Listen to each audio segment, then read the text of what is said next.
شروع کریں. بسم اللہ الرحمن الرحیم. الحمد للہ رب العالمین وبہ نستعین وصلی اللہ وسلم علی سید الانبیاء والمرسلین وعلی آلہ واصحابہ اجمعین ومن تبعهم بإحسان الی یوم الدین. اما بعد.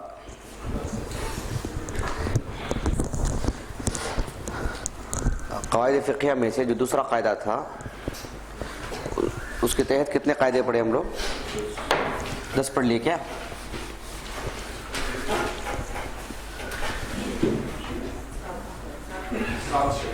سات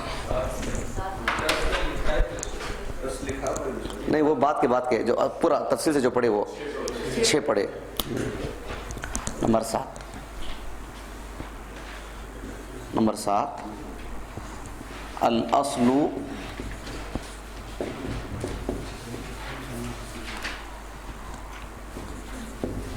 فی الامر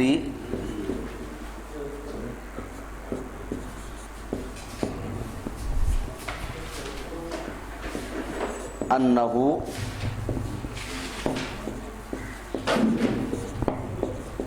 وجوبی. اوامر اس کا واحد ہے امر.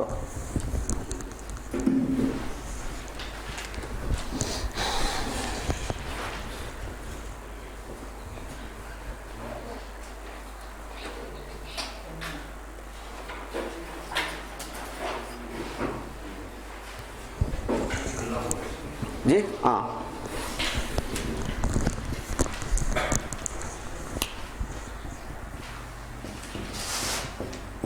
الا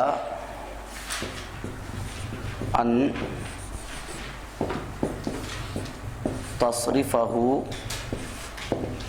قرینۃ. جملہ بڑا ہے، کوئی خاص بات نہیں ہے، بہت آسان ہے. جی کچھ بول رہے تھے آپ؟ ہاں، قاعدے کا ہی حصہ ہے وہ. یعنی الاصل فی الامر انہ للوجوب الا ان تصرفہ قرینۃ. یا تو آپ اسے بریکٹ میں لکھیں، زیادہ اچھا رہے گا. یعنی قاعدہ اتنا ہی ہے، الاصل فی الامر للوجوب، الاصل فی الامر انہ للوجوب الا ان تصرفہ قرینہ. اسے آپ بریکٹ میں بھی ڈال لے سکتے، اسے ہم بعد میں بھی سمجھیں گے انشاءاللہ.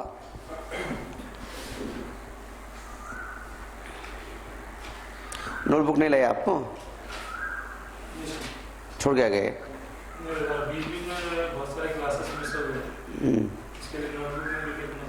ایسے اوراق ضائع ہو جائیں گے نا.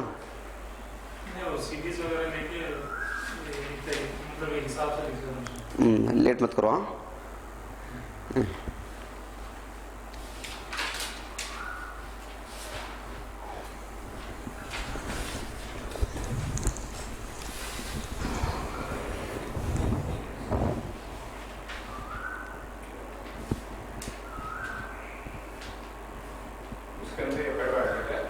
کس کے اندر؟ ہاں نہیں، پہلا کیا بھی نہیں، وہ پورا ملا کر ایک ہے. اس کو بریکٹ میں الگ سے لکھ دو، آپ بازو میں لکھ دیں، اس کو ہم سمجھیں گے انشاءاللہ.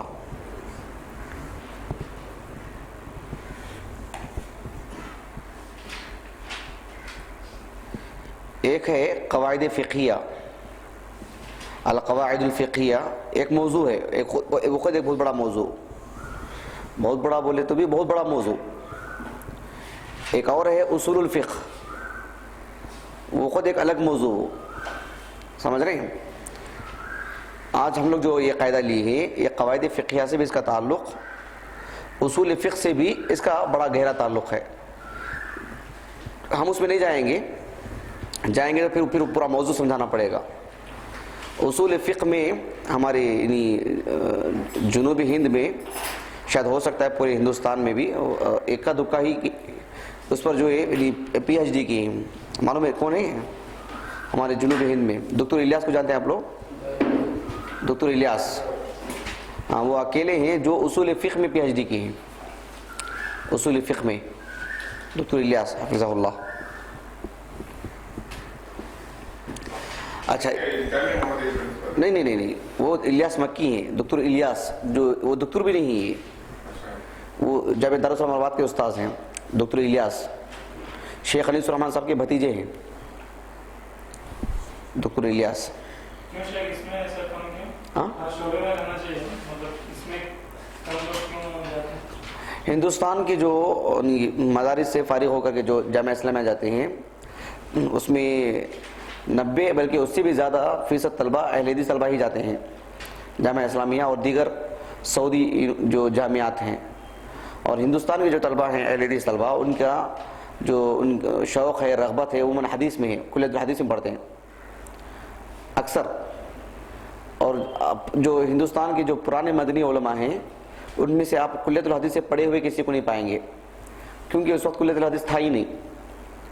اور کلیت الدعوہ میں اکثر پڑھے ہوئے، جتنے بھی بنگلور میں آپ بڑے بڑے علماء کو دیکھیں گے پرانے، مولانا احمد اللہ قریشی ہوں، مولانا خلیل الرحمن عمری مدنی ہوں، یہ سب کلیت الدعوہ سے پڑھے ہیں، کلیت الدعوہ۔ شیخ انیس وہ کلیت الشریعہ سے پڑھے ہیں۔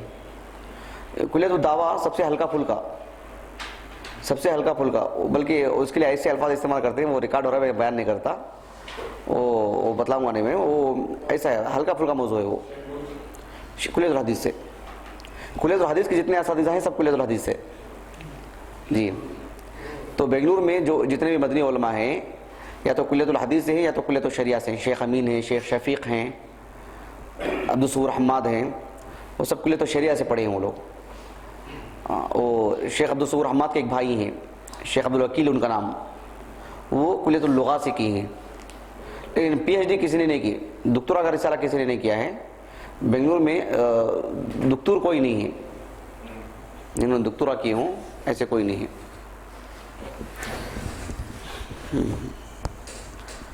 چلیے قاعدے میں آتے ہیں ہم لوگ۔ جی بتلا رہا ہوں، اس میں اوامر لکھا تھا، الاوامر، اس کے وہی لکھوایا تھا نہیں، الاوامر۔ یہ جو امر ہے، امرن، اس کی جمع کے اعتبار سے معنی میں فرق ہو جاتا ہے۔ اگر امرن کی جمع الامور ہو، الامور، الامور بمقاصدها، وہاں بھی پڑھے تھے ہم لوگ، تو معنی الگ ہو جاتا ہے۔ اگر امر کی جمع الاوامر ہو اس کا معنی الگ ہو جاتا ہے۔ امور معاملات، امور کے معنی معاملات، الامور بمقاصدها اس کا واحد بھی امر ہے۔ الاوامر اس کے معنی ہے نیکیاں، اچھائیاں، اچھائی کا حکم دینا، یأمرون بالمعروف وینہون عن المنکر، اوامر کا حکم دینا، نواہی سے روکنا، متوجہ ہو رہی؟ تو یہ اوامر، یہ امر جو ہے اس کا معنی تعین کرنے کے لیے جمع کے اعتبار سے، جمع معلوم ہونے کے بعد ہی اس کے معنی کی تعین ہوگی جملے میں، یہاں کس معنی میں ہے۔ تو یہاں الاصل فی الاوامر ہے، یا واحد بھی بولیں گے تو آپ اس کو معاملات کا نہیں لے سکتے، سمجھ رہے ہیں؟ معاملات میں نہیں لے سکتے جی، وہ بتلانے کے لیے۔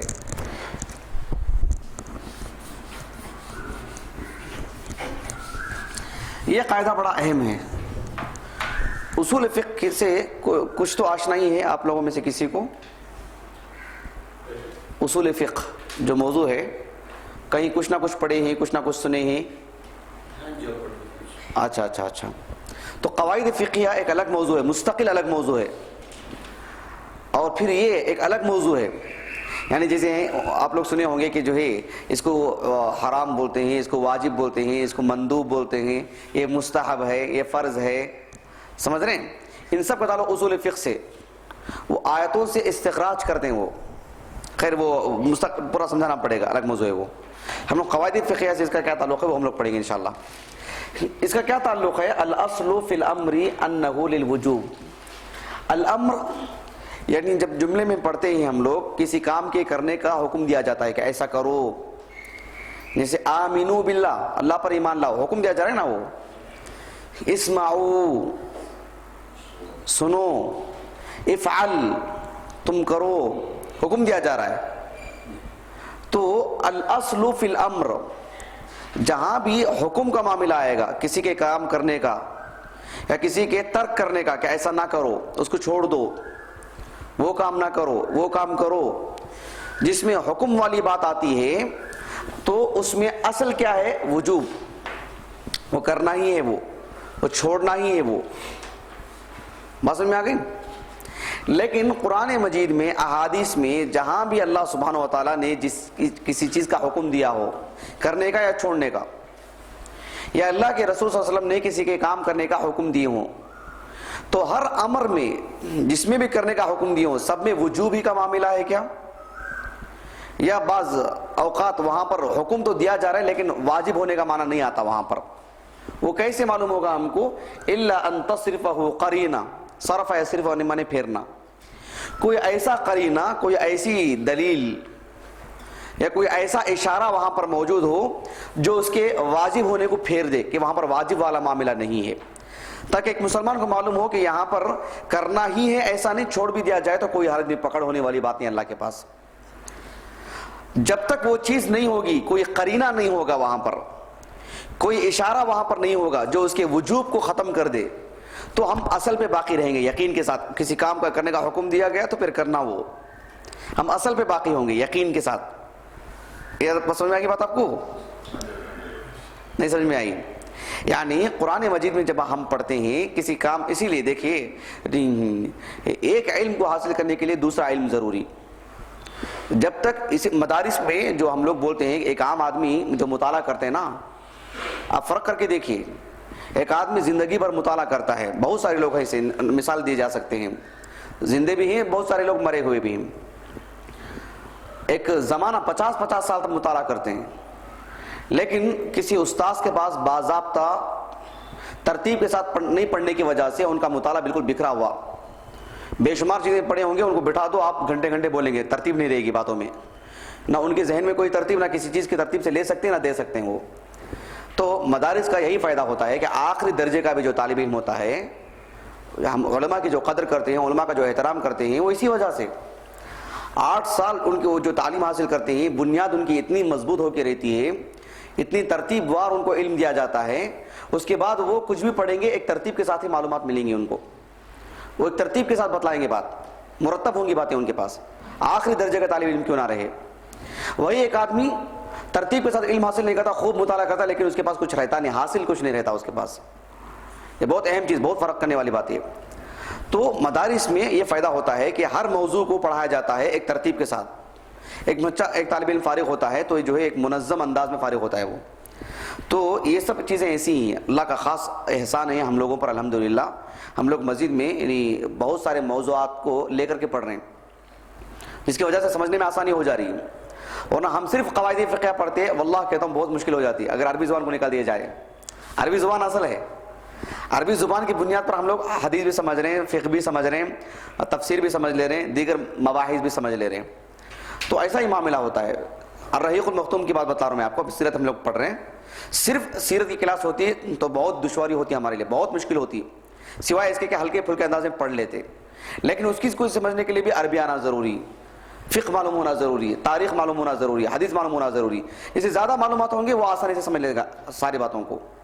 جس کے پاس جتنی علوم کی کمی ہوگی، یہ بات ہے نا، غلط نہیں ہے کہ جو ہے شریعت کو سمجھنے کے لیے اتنے علوم کی ضرورت ہے، بات غلط نہیں ہے، لیکن ایک عام آدمی کو سمجھنے کے لیے، اس کی نجات کے لیے اتنے علوم کی ضرورت نہیں ہے، اس کو یہ بتلانا مقصود ہے۔ لیکن صحیح معنوں میں شریعت کو سمجھنا ہو تو اتنے علوم کی ضرورت پڑتی ہے، اس کے بے نیاز نہیں برت سکتا آدمی۔ بات سمجھ میں آ رہی ہے آپ کو؟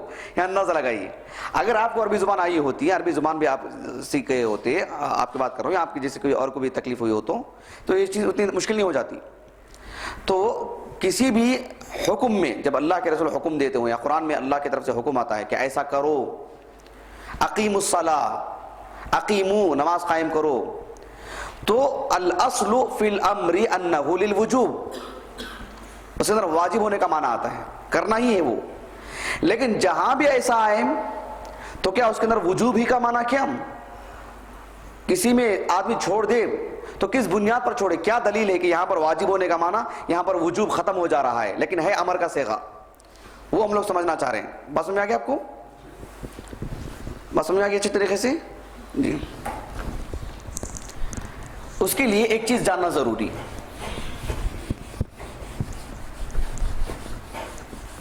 وہ یہ ہے کہ قرآن میں اور حدیث میں کسی چیز کو کرنے کا حکم دیا جانا یا کسی چیز کے نہیں کرنے کا حکم دینا، منع کرنا کہ فلاں کام نہ کرو، فلاں کام کرو، جیسے باطل طریقے سے مت کھاؤ، جیسے ایک منع ہے، اس میں وجوب ہے کہ مستحب ہے؟ وہ وجوب کے لیے نا جی.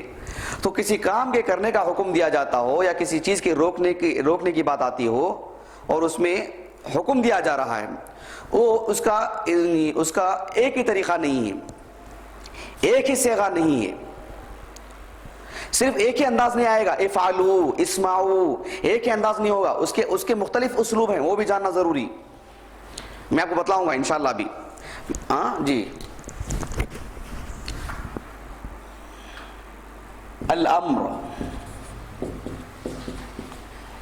الامر کے مختلف صیغے ہیں، اس کو دو حصوں میں تقسیم کیا جا سکتا ہے.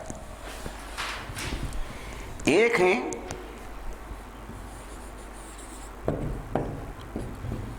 الصیغ صیغۃ کی جمع،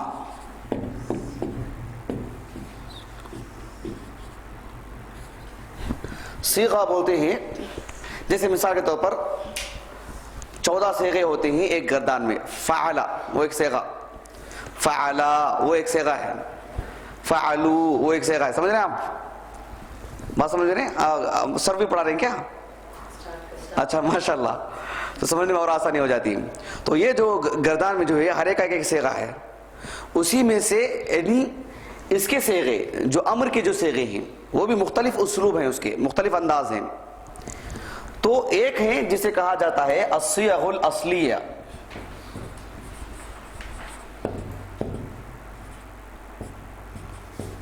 الصیغ الاصلیۃ، صیغۃ کی جمع صیغ، الصیغ الاصلیہ. غیر عاقل کی جمع ہے اس لیے واحد مؤنث اصلیہ. دیکھ رہے ہیں ہم، الصیغ غیر عاقل کی جمع ہے، صیغۃ کی جمع صیغ، اس پر الف لام آیا ہوا ہے. الصیغ، الصیغ الاصلیہ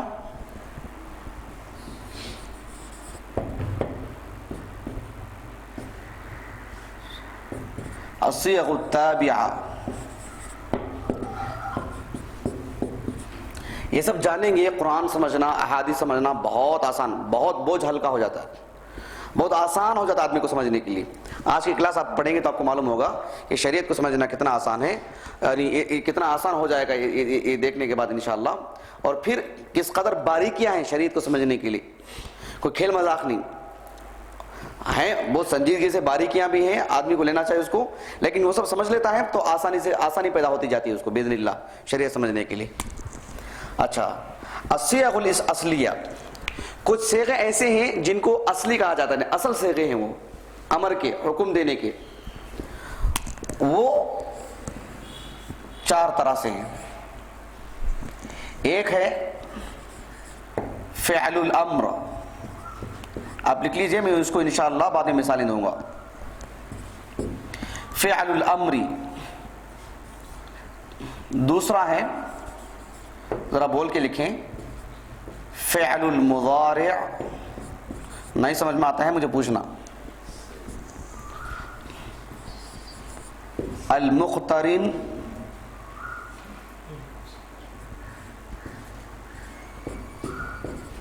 بلام الامر.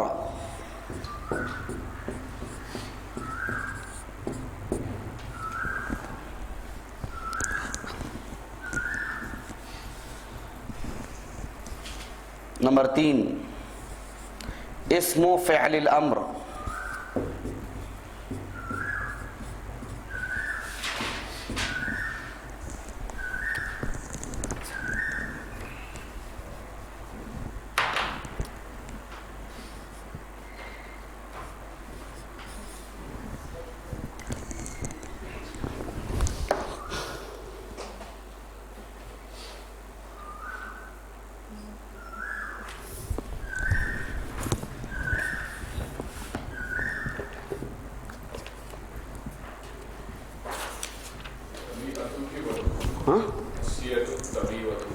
تابعۃ.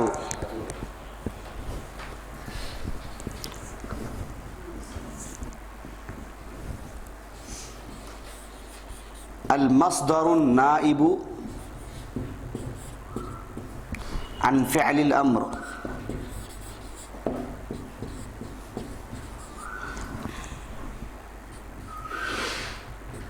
کوئی مشکل نہیں، آسانی سے لیجیے اس کو.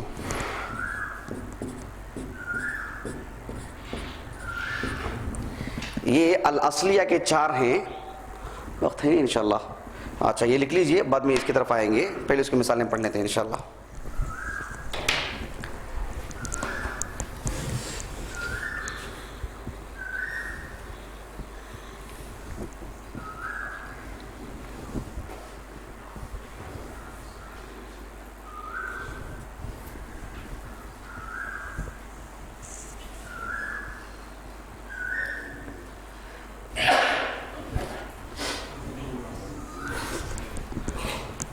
پانچ منٹ ہے، اس کو بھی لکھ لیجئے.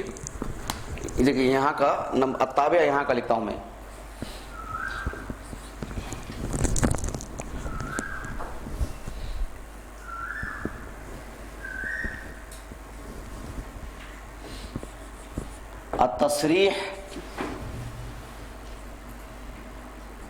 التصریح بول کے لکھے، غلط نہیں لکھنا. من الشارع بلفظ الامر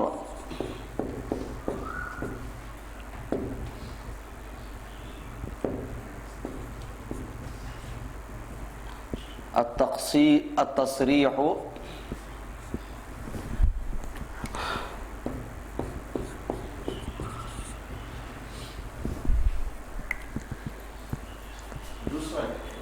کون سا؟ یہ فعل المضارع المقترن، کیا ہے؟ ملا کے یہ پڑھیں آپ، فعل المضارع المقترن، ایسے ہی پڑھ سکتے ہیں. فعل المضارع المقترن بلام الامر، یہ الگ کر کے پڑھیں آپ، فعل المضارع المقترن بلام الامر. جی بتلاتا ہوں، آپ لکھ لیجئے، بتلاتا ہوں.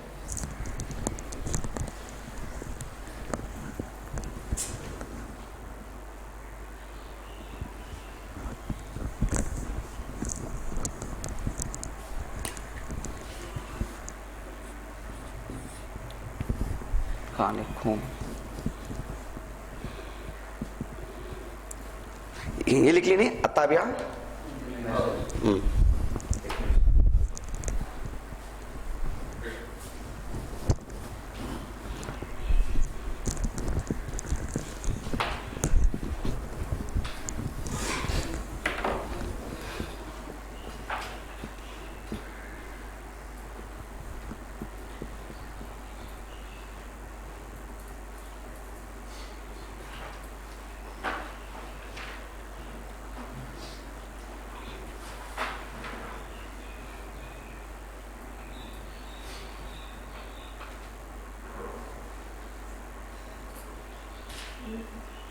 جی کون سا؟ دوسرا چوتھا المصدر النائب عن فعل الامر. جو دوسرا ہے الصیغ التابعہ، اس کا پہلا ہے وہ التصریح من الشارع بلفظ الامر، وہ پہلا ہے، جگہ نہیں ہے ابھی لکھاؤں آگے.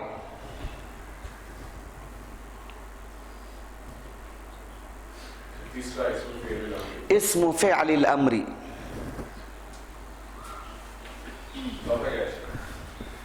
المصدر النائب عن فعل الامر. پوری شریعت ہی ایسی ہے. یا تو آپ قرآن مجید کا ترجمہ پڑھ لینا، بس عربی سے سمجھنا ہو تو عربی آنا ضروری، عربی بول چال نہیں، قواعد، گرامر.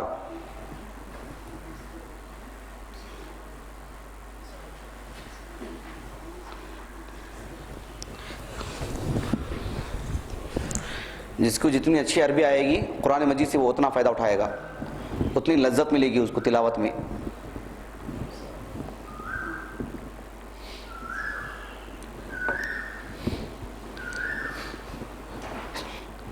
اسلام لانے والوں میں ایک بہت بڑی تعداد ایسی ہے جنہوں نے صرف قرآن کو سنا، صرف قرآن کو سنا. جی آپ لوگوں کو معلوم ہوگا عربوں میں بڑے بڑے شعراء تھے، معلوم ہے آپ لوگوں کو، اسلام آنے سے پہلے. اللہ کے رسول صلی اللہ علیہ وسلم نے جب قرآن مجید پڑھ کر کے سنائے تو بڑے بڑے شعراء اسلام قبول کیا اور زندگی میں ایک شعر نہیں کہا. انہوں نے کہا کہ اللہ کا کلام پڑھنے کے بعد شعر پڑھنا کیا, ہمارے شعر کی حیثیت کیا رہے گی. اب وہ تاثیر عربی زبان میں, یعنی قرآن مجید کی زبان میں, جو عربی زبان سے بھی اٹھ کر کے ہے اوپر. امام شافعی رحمہ اللہ فرماتے ہیں وہ عالم دین نہیں جسے عربی زبان نہیں آتی. بنیادی چیز عربی زبان, پھر اس کے بعد ساری چیزیں. سب معلوم ہے عربی نہیں آتی, ایسا نہیں ہو سکتا. عربی زبان میں خوب توجہ دیجیے. اس کے لیے جتنا پڑھ سکتے ہیں پڑھنا, اس کے لیے آپ جتنے سال لگائیں گے اس کے بعد یہ سب پڑھیں گے, آپ کم وقت میں زیادہ لیں گے. اسے خوب وقت لگا کر کے عربی کو وقت نہیں لگائیں گے تو پھر عربی زبان میں کچے رہیں گے. تو پھر ایسی صورت میں یہ سارا پڑھنا بیکار نہیں سمجھ میں آئے گا, آپ کو مشکل ہو جائے گی, محفوظ نہیں رکھ پائیں گے آپ. عربی زبان آ گئی, آپ کم وقت میں یہ پڑھ لے سکتے. جی پانچواں نہیں ہے, وہ الگ ہے, وہ اصیغ التابعہ میں سے ایک ہے. التصریح من الشارع بلفظ الامر. اچھا یہ منٹ دوں, یہ پوچھ رہا ہوں.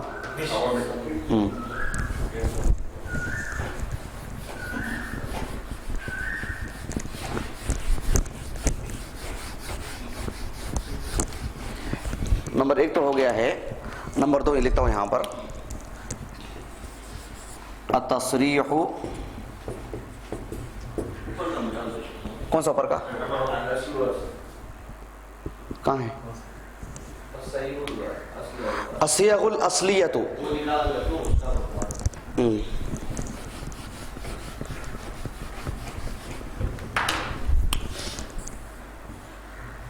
پہلا تو وہ ہے نمبر 1. نمبر 2 التصریح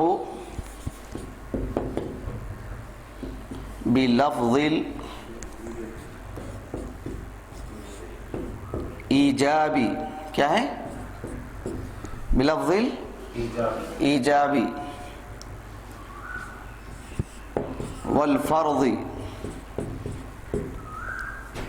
والکتبی. کیا ہے؟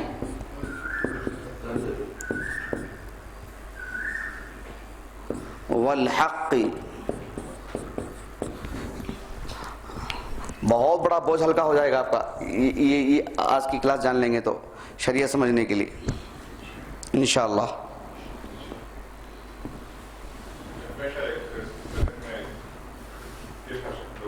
کیا؟ اچھا ماشاءاللہ, اچھا ماشاءاللہ, الحمدللہ الحمدللہ الحمدللہ.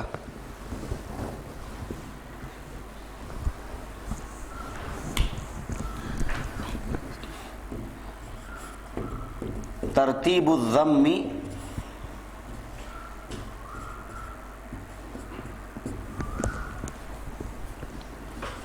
ذرا بول کے لکھے بھائی. علی العقاب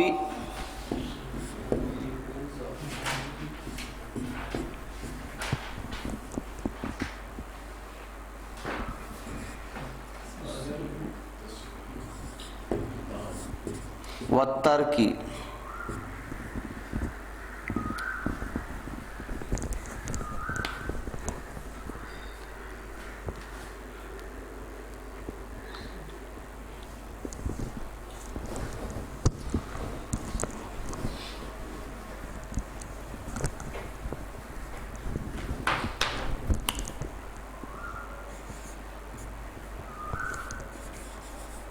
ترتیب الضم والعقاب على الترک او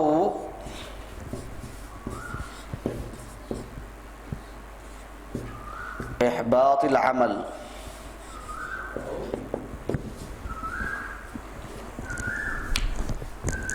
او احباط العمل. جی والفرض والکتب. ہاں کتاب نہیں, کتب لکھنا. وہ نمبر 1 اور نمبر 2 یہ نمبر 3. التصریح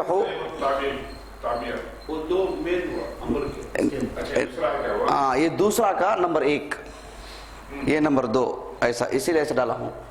یہ نمبر 2. نمبر 4 کل اسلوب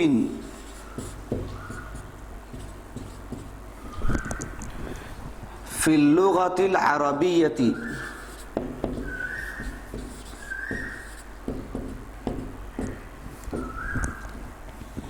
را متحرک عربیہ عربیہ بولتے ہیں عربیتی فی اللغۃ العربیۃ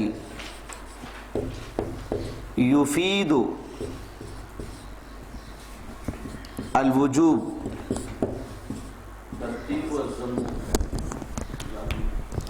کل اسلوب فی اللغۃ العربیۃ یفید الوجوب. تیسرا ترتیب الذم والعقاب علی الترک او احباط العمل. احباط کیا ہے بولی؟ احباط العمل. کیا سوال کیا ہے آپ کا؟ کہاں کسرہ ہے؟ ہاں والکتبی، کتبی کا کسرہ ہے وہ، والکتبی کا کسرہ ہے وہ، ذرا لکھنے میں ایسا ہوتا ہے جی.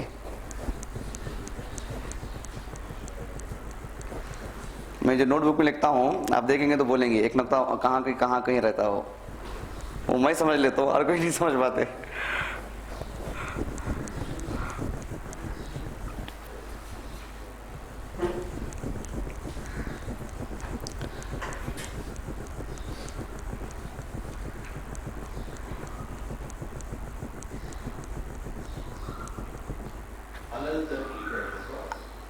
علی الترکی.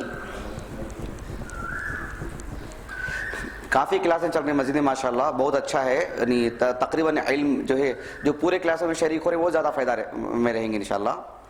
بس جس طریقے سے الرحیق المختوم اور الایمان بالملائکہ کو 15 دن کا پڑھ رہے ہیں، ویسے جو ہفتے کے دن کی کلاس ہے سیر الصحابہ وہ 2 ہفتے، اور اس کے ساتھ فقہ اگر شروع کر دیں، طہارت کے مسائل دیگر جو فقہ جسے بولتے ہیں، تو پھر میں سمجھتا ہوں تقریباً سارے مواد جمع ہو جائیں گے انشاءاللہ.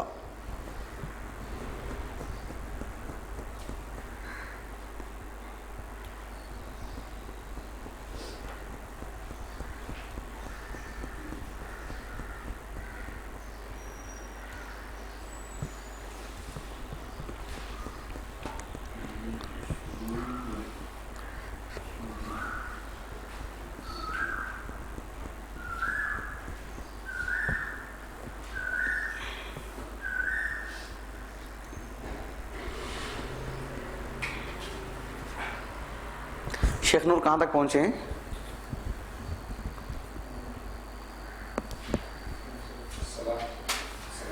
کیا صلاح؟ کیا عیدین کی نماز؟ قواعد فقہیہ کا پوچھ رہا ہوں. پورا ہو گیا؟ اچھا اچھا اچھا اچھا اچھا.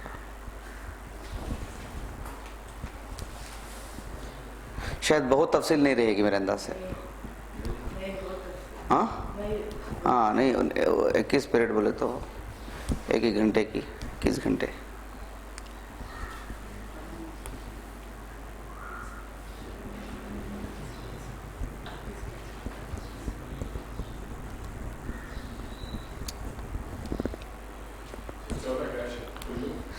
کل اسلوب فی اللغۃ العربیۃ یفید الوجوب. ہاں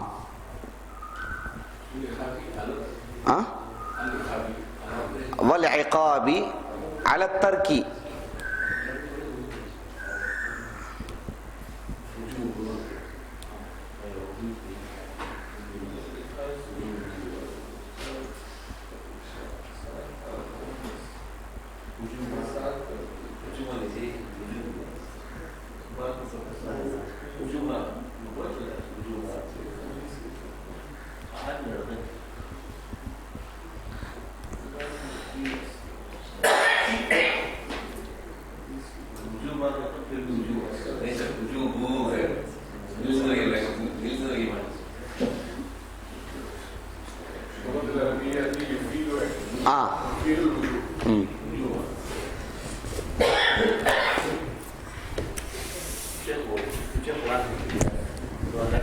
اچھا اچھا اچھا اچھا اچھا.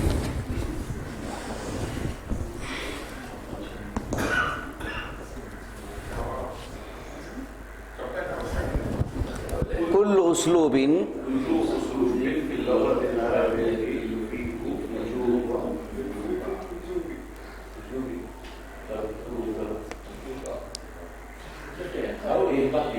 او احباط العمل. بتلاتا ہوں، آپ لکھ لیجیے.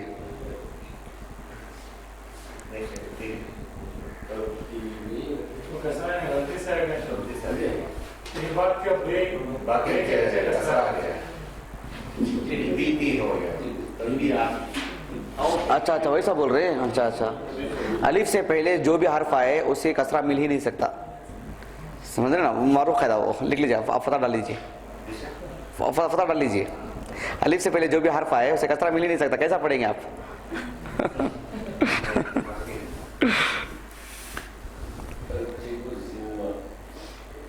ترتیب الضم، ذمہ نہیں، ترتیب الضم. اسی لیے بول کے لکھو بول رہا ہوں میں. جب گہرائی سے مطالعہ کرنا ہوتا ہے تب آہستہ پڑھنا. کوئی چیز آپ سمجھنا چاہتے ہیں، یعنی سمجھنا مطلب اس کے الفاظ معلوم کرنا چاہتے ہیں، بلند آواز سے پڑھنا.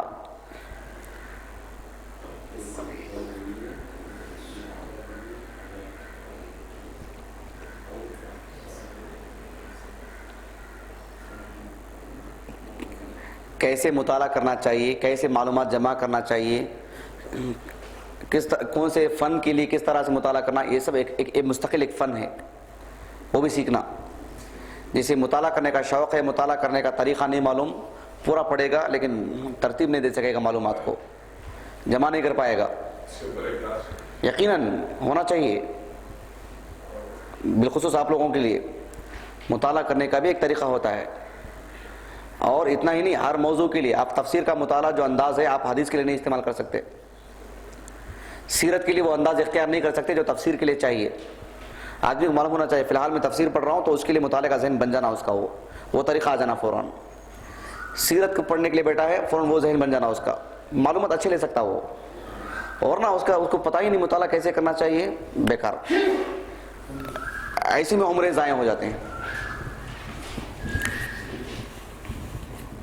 اللہ تعالیٰ نے اللہ کے رسول کے لیے بھی، صرف آپ وسلم کی بات نہیں کر رہا ہوں، پورے انبیاء کے لیے بھی جبرائیل علیہ السلام کو بحیثیت معلم کی بھیجا. معلم کے، سمجھ رہے ہیں؟ بہت اہم چیز، بہت اہم چیز. کوئی بھی آدمی آزادانہ طور پر پڑھے گا، معلوم کرے گا. ہاں ایک وقت ہوتا ہے، اس کے بعد پھر وہ اپنا ایک جاری رکھے. لیکن جو لوگ بغیر اساتذہ کے پڑھتے ہیں وہ فطرت کے خلاف ہے. وہ اگر کوئی ایسا پڑھتے ہیں تو فطرت کے خلاف ہے.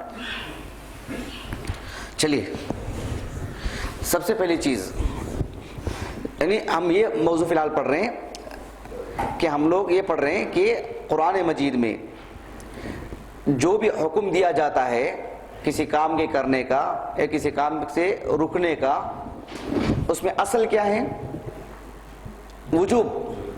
یعنی ہم اصل پہ رہیں گے، یقین رہنا چاہیے آدمی کو، ایک مسلمان کو، نہیں اس پہ وجوب والا معاملہ ہے.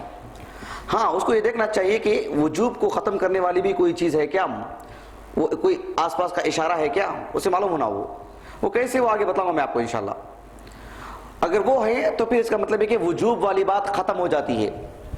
استحباب، مندوب بولتے ہیں اس کو. آپ چاہیں تو کریں، آپ کو ثواب ملے گا، نہیں کرنے پر کوئی پکڑ نہیں. لیکن اگر ایسی کوئی چیز دور دور تک بھی نظر نہیں آ رہی تو پھر ہم اصل پہ باقی ہیں. وہ کیا ہے؟ وجوب. اصل پہ الیقین لا یزول بالشک، اصل قاعدے کے تحت قاعدہ یہ. یعنی یہ جاننے سے آدمی اطمینان سے زندگی گزارے گا. یہ چھوڑوں گا تو میں پکڑا جاؤں گا کیا، اللہ کے پاس میرے لیے پکڑ ہے کیا. ایک بے اطمینان کی زندگی. معلوم ہو جائے میں اصل پہ ہوں، اصل پہ رہنا چاہیے اس کو. کوئی قرینہ ہے، کوئی قرینہ، کوئی اشارہ موجود ہے آس پاس میں، پھر تو اس کا وجوب ختم ہو جاتا ہے. لیکن وہ قرینہ چاہیے وہ. اچھا چلیے، سب سے پہلی چیز یہ دیکھنا چاہیے کہ قرآن مجید نے کتنے اسلوب اختیار کیے کسی یعنی فعل امر کے لیے. کسی کام کے کرنے کا حکم دینے کے لیے ایک ہی اسلوب، ایک ہی فارمیٹ ہے کیا؟ جس میں افعل، اسمع، اضرب، امشی، ایک ہی انداز ہے کیا؟ چلو، پھرو، سنو، کھاؤ، کل، ایک ہی انداز نہیں ہے قرآن کا. قرآن نے کسی کام کو حکم دینے کے لیے، یہ اب تک ہم ایک ہی چیز پڑھ رہے ہیں، یہ صرف کسی کام کے کرنے کا حکم دیا جا رہا ہے، کسی کام کے نہ کرنے کا جو حکم ہے، منع جو کیا جا رہا ہے، اس کے اسلوب الگ ہیں، وہ آنے والے ہفتہ کا پڑھیں گے انشاءاللہ، آنے والے ہفتہ، بلکہ اس کے بعد کیا ہفتہ، یہ ہو جانے کے بعد۔ ابھی ہم لوگ کیا پڑھ رہے ہیں؟ کسی کام کے کرنے کا جو حکم دیا جا رہا ہے وہ قرآن کے جو اسالیب ہیں عربی زبان سے اٹھ کر کے ہیں، قرآن کے جو اسلوب ہیں قرآن میں اور حدیث کے ملا کر کے، وہ دو حصوں میں تقسیم کیے گئے ہیں۔ ایک کیا ہے؟ وہ جو صیغ اصلیہ ہیں، اصلی یعنی فعل امر کا اصلی اسلوب، اصلی صیغہ۔ ایک ہے اصل تو نہیں ہے بلکہ تابع ہیں، وہ لفظ کے ذریعے سے معلوم ہوتا ہے کہ یہاں پر وجوب والی بات ہے کر کے۔ پڑھیں گے ہر ایک کے لیے مثالیں بھی پڑھیں گے قرآن سے انشاءاللہ۔ سب سے پہلی بات کیا ہے؟ فعل الامر۔ یہ عام سی بات ہے، جیسے مثال کے طور پر اللہ رب العالمین نے قرآن مجید فرمایا، اس معاملے میں تفصیل میں نہیں جاؤں گا، بس ایک مثال لکھ کر کے رکھ لیجئے تاکہ قاعدہ سمجھتے ہوئے آسانی سے آگے بڑھیں۔ دیکھیں سورہ بقرہ میں سورہ نمبر 2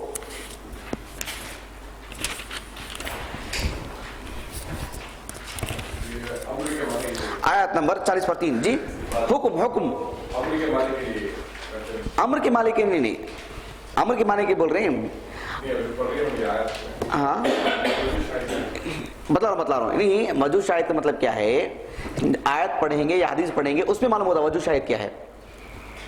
یہاں میں یہ بتلا رہا ہوں کہ حکم دیا جانا کسی کام کے کرنے کا، قرآن کے مختلف اسلوب ہیں، کچھ اسلوب ایسے ہیں جو اصل ہیں فعل امر کے لیے، جو اصل ہیں وہ پڑھ رہے ہیں ہم لوگ۔ جیسے مثال کے طور پر ایک ہے فعل الامر۔ دیکھیے اس آیت کریمہ میں اللہ رب العالمین نے فرمایا وَأَقِيمُوا الصَّلَاةَ 43 آیت نمبر 40/3۔ ساتھ میں وہ آیت بھی کھول کے رکھیں۔